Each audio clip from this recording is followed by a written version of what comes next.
कमरे में आग लग गई, कोई बचाओ उसे। आओ, दूल्हे के कमरे में आग लग गई।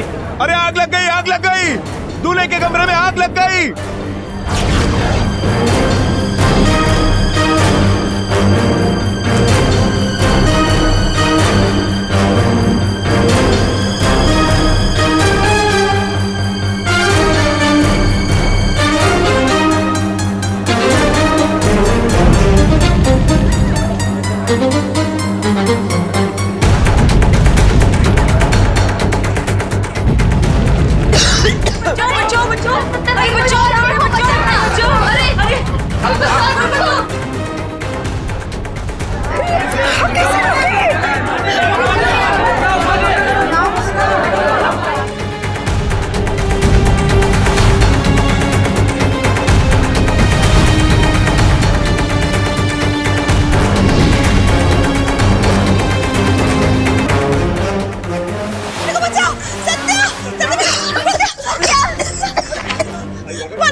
सत्या बाहर आ गया। क्या कदम पड़े हैं नहीं बहू के, होने वाले पति की जान जाते जाते बची है।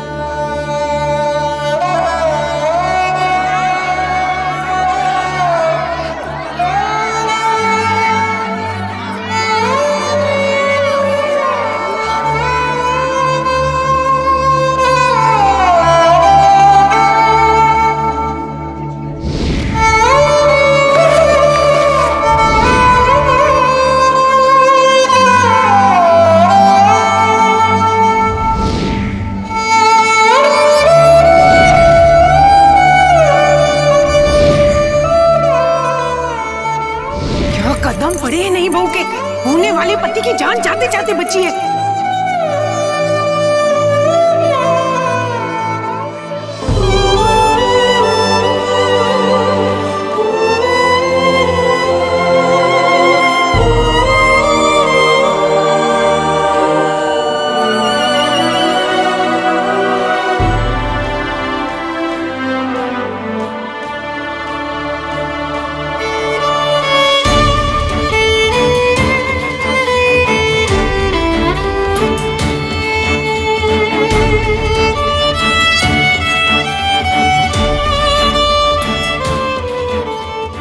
अरे ये तो दुल्हन है ना, ये कहाँ भागी जा रही है? इसे क्या हो गया? चलिए जल्दी अंदर चल के देखते हैं। क्या हुआ अरिष्ट नेमी? इस तरह अचानक हमें याद कैसे किया? और तुम्हारे चेहरे पर ये चिंता कैसी? मेरी चिंता का कारण ये मायावी किताब है।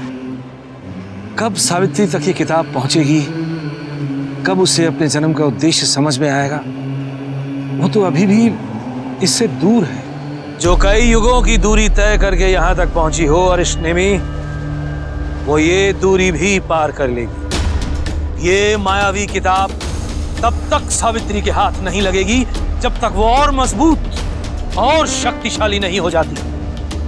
हम सोच रहे थे कि वो शक्ति अलौकिक शक्ति होगी जो आत्माओं को मुक्ति दिलाने के माध्यम से सावित्री को प्राप्त होगी, परंतु हम गलत थे।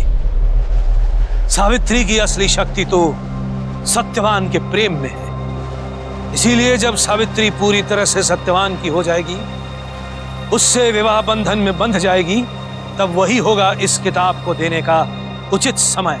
परंतु श्रेष्ठवर, तब तक इस किताब को गुलिका से सुरक्षित रख पाना बहुत कठिन होगा। कल वो इस किताब के बहुत करीब आ गई थी, बहुत मासूम लोगों की जानें जा सकती थी। वो पूरी कोशिश करेगी इस किताब को पाने की, और तुम्हें उसकी रक्षा करनी होगी किसी भी कीमत पर। पवित्र कुल के वंशज हैं हम, प्राणों का मोह नहीं है। जाओ, अपना दायित्व निभाओ। सावित्री का विवाह होते ही उसके हाथों में इस किताब को रख देना। विवाह के बंधन के साथ साथ इस किताब से भी उसका नाता जुड़ जाना चाहिए। जो आज्ञा श्रेष्ठवर। दिया कैसे गिर गया?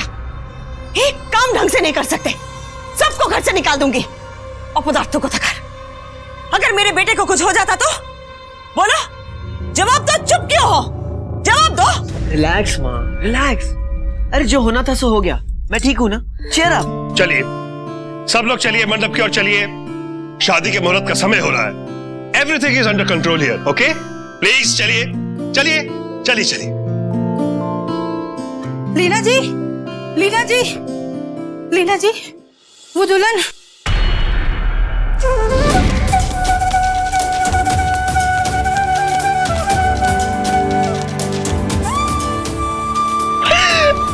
वो कदम पड़े ही नहीं बहू के, होने वाले पति की जान जाते जाते बची है।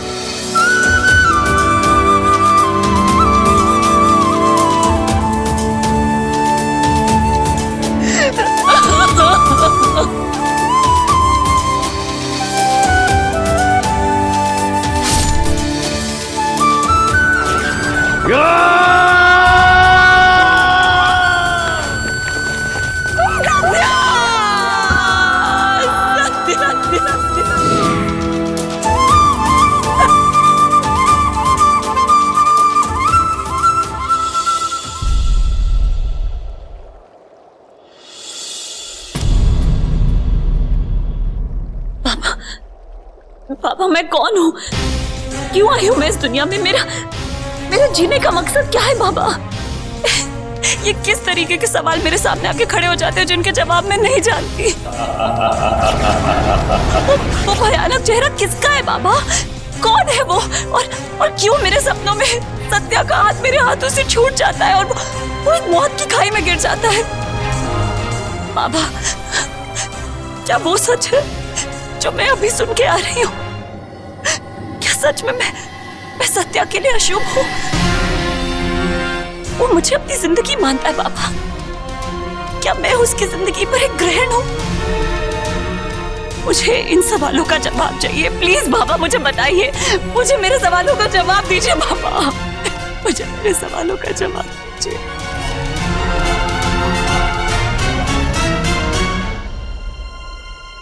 तुम्हारा और सत्यवान का विवाह नियति है। इस विवाह से तुम्हें तुम्हारा जीवन साथी भी मिल जाएगा और तुम्हारे हर प्रश्न का उत्तर भी। कैसे बाबा? मैं बिना उत्तर के शादी कैसे कर सकती हूँ सत्या से? मैं जब उसे छूती हूँ ना बाबा, मुझे प्यार का एहसास नहीं होता, एक अनजाने खौफ का एहसास होता है, एक डरावना चेहरा मेरी आंखों के सामने आ जाता है। बाबा मैं खुद को देखती हूँ, मैं चेहरा तो अपना देखती हूँ लेकिन वो मैं नहीं हूँ बाबा। और अब मैंने सत्या को भी देखा। क्या मतलब है इन सब चीजों का बाबा? मेरे सपने मुझसे क्या कहना चाहते हैं बाबा? मुझे डर लगता है कहीं मेरी वजह से सत्या की जिंदगी में कुछ नहीं होगा उसे, कुछ नहीं होगा उसे सावित्री, उसे कुछ ना हो इसीलिए तुम दोनों का मिलना जरूरी है। तुम्हारा परिणय सूत्र ही सत्यवान का सुरक्षा कवच बनेगा। सावित्री इधर देख, अगर तुमने कभी मुझ पर थोड़ा भी भरोसा किया हो तो इतना विश्वास रख, तुम्हारे विवाह के उपरांत तुम्हें तुम्हारे हर प्रश्न का उत्तर मिल जाएगा।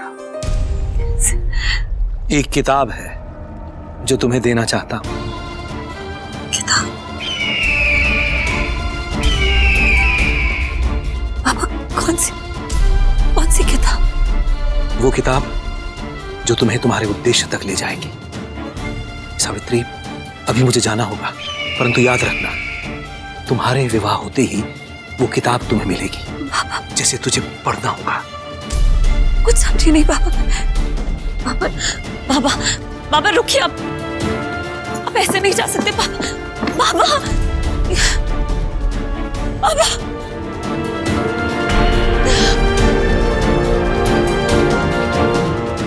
क्या करूं, कुछ समझ में नहीं आ रहा। बाबा ने किसी किताब के बारे में बात की, फिर से एक और पहेली। क्यों पहेलियां मेरी जिंदगी के साथ जुड़ती चली जा रही हैं? पापा कहते हैं शादी कर लो, शादी के बाद मेरा उद्देश्य पूरा होगा। कैसे कर लूं शादी? एक पति को उसकी पत्नी का साथ चाहिए होता है, प्यार चाहिए होता है। और मैं सत्या को ये सारी खुशियां कैसे दे पाऊंगी? कैसे? आंटी, सावित्री फोन ही नहीं उठा रही है। मैं कब से ट्राई कर रही हूँ और किसी गेस्ट ने उसे रोते हुए बाहर भागते हुए देखा है। पर इस तरह सावित्री क्यों? मतलब माँ, आमी आश्ची। अरे कहाँ जा रहे तू? सत्या, सत्या मेरी बात सुनो। सत्या,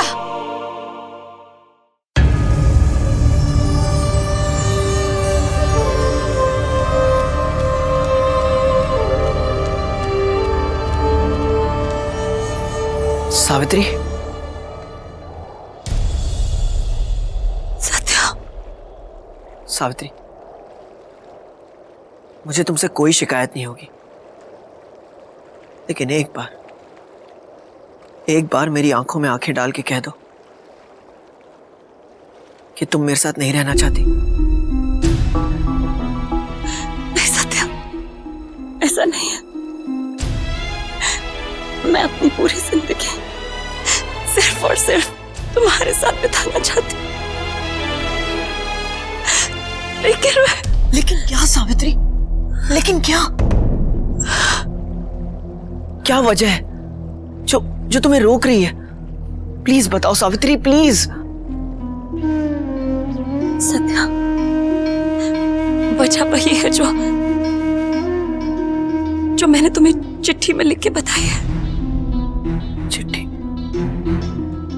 सावित्री, वो चिट्ठी मैं नहीं पढ़ पाया। आई एम सॉरी, लेकिन प्लीज मुझे बताओ, उस चिट्ठी में तुमने क्या लिखा था? सत्या, तुम जानते हो कि मैं एक अनाथ हूं। और सत्या, एक और बहुत बड़ा सच है जो मैंने उस चिट्ठी में लिखा था। कौन सा सच?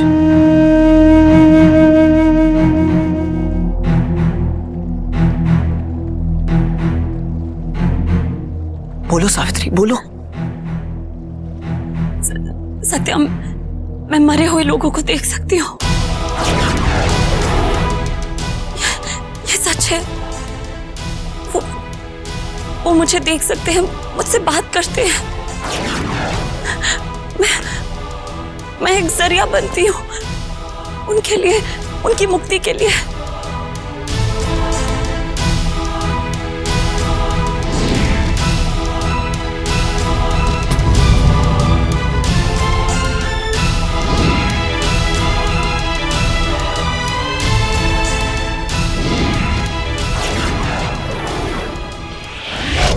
सावित्री, जिसे तुम अपना डर मानती हो ना, मुझे ऐसा लगता है कि सिर्फ तुम्हारा एक वहम है। काश ये मेरा वहम होता सत्या, काश। और ये सच है। मैं देख सकती हूँ मरे हुए लोगों को, उनसे बात कर सकती हूँ। How is it possible Savitri? ये पॉसिबल कैसे हो सकता है? देखो, तुम्हारे सबकॉन्शियस माइंड में क्या चल रहा है ये मुझे नहीं पता, लेकिन मुझे ऐसा लगता है इन सब चीजों का कनेक्शन तुम्हारे अकेले रहने से है। तुम चिंता मत करो, हम एक अच्छे से डॉक्टर से कंसल्ट करवाएंगे, और मुझे पूरा यकीन है कि वो तुम्हारी इस प्रॉब्लम का रीजन भी ढूंढ लेगा और उसका सॉल्यूशन भी हमें बता देगा। You just relax.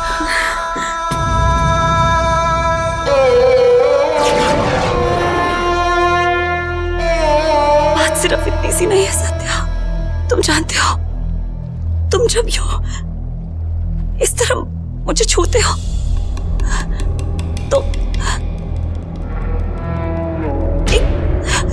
सत्या, एक भयानक चेहरा मेरी आंखों के सामने आ जाता है। एक बहुत ही डरावना चेहरा जिसे मैंने पहले कभी नहीं देखा, कभी नहीं मिली उससे, लेकिन वो चेहरा मेरी आंखों के सामने बिल्कुल साफ है। मैं नहीं जानती वो किसका चेहरा है, वो कौन है और वो क्यों मेरी आंखों के सामने आता है सत्या, लेकिन वो, और सिर्फ यही नहीं, कल रात हमारी शादी से एक रात पहले मैंने सपने में देखा कि वही चेहरा, वही इंसान तुमसे लड़ाई कर रहा था सत्या। हाँ, और उसने तुम्हें मार दिया और एक बहुत ऊंची पहाड़ी से तुम नीचे गिर गई और मैं तुम्हें हमेशा हमेशा के लिए खो चुकी थी।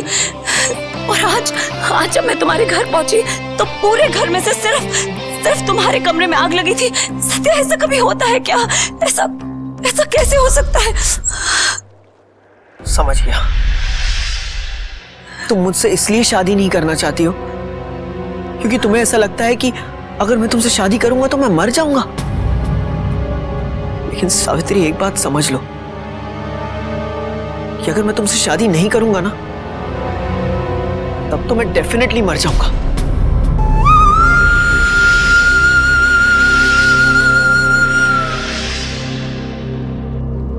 मैं तुमसे वादा करता हूं सावित्री कि आज के बाद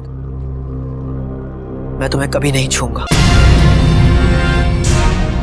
हाँ, मैं तुम्हें तब तक नहीं छूऊंगा जब तक तुम कंफर्टेबल नहीं हो जाती, जब तक तुम्हारे मन के सारे डर नहीं निकल जाते।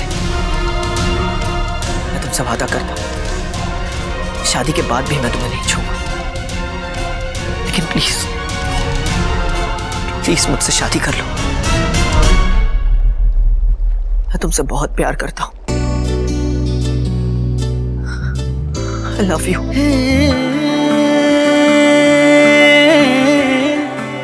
मैं हमेशा तुम्हें अपने पास देखना चाहता हूं और उसके लिए अगर मुझे कुछ दिन तुमसे दूर रहना पड़े तो मैं रह लूंगा, क्योंकि मुझे अपने प्यार पर यकीन है।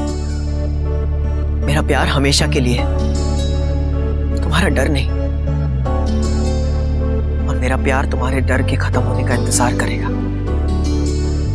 मुझसे शादी करोगी ना? कुछ में अपना आप गवा कर मैंने सब कुछ पाया। इतनी देर हो गई, शादी शुरू क्यों नहीं हो रही है? अरे तुझे नहीं पता, दुल्हन भाग गई है, उसे शादी जो नहीं करनी थी। क्या दुल्हन भाग गई? क्यों, शादी जबरदस्ती हो रही है? लगता तो ऐसे ही है। हाँ, मुझे भी यही लगता है अब तो।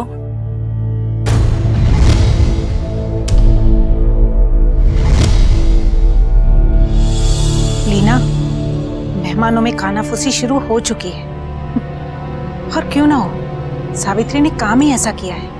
ऐसे कैसे वो शादी छोड़कर जा सकती है?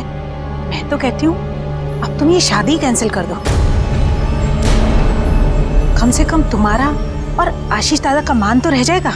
इस समय मुझे अपने पति के मान से ज्यादा चिंता है अपने बेटे की। जिसे जो बोलना है बोले, जिसे जाना है जाए।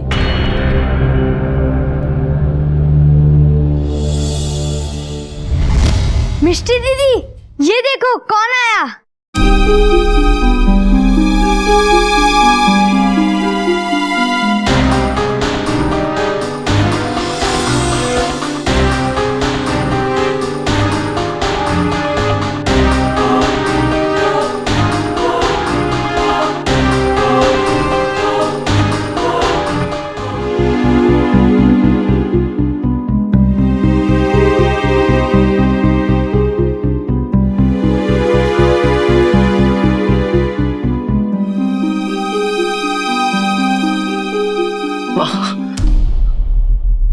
माँ, मैं जानता हूं आज सावित्री ने जो किया उसकी वजह से आप उससे बहुत नाराज हैं और आपकी नाराजगी अपनी जगह बिल्कुल सही है। लेकिन यकीन मानिए, सावित्री ने जो कुछ भी किया आपके बेटे की भलाई के लिए किया।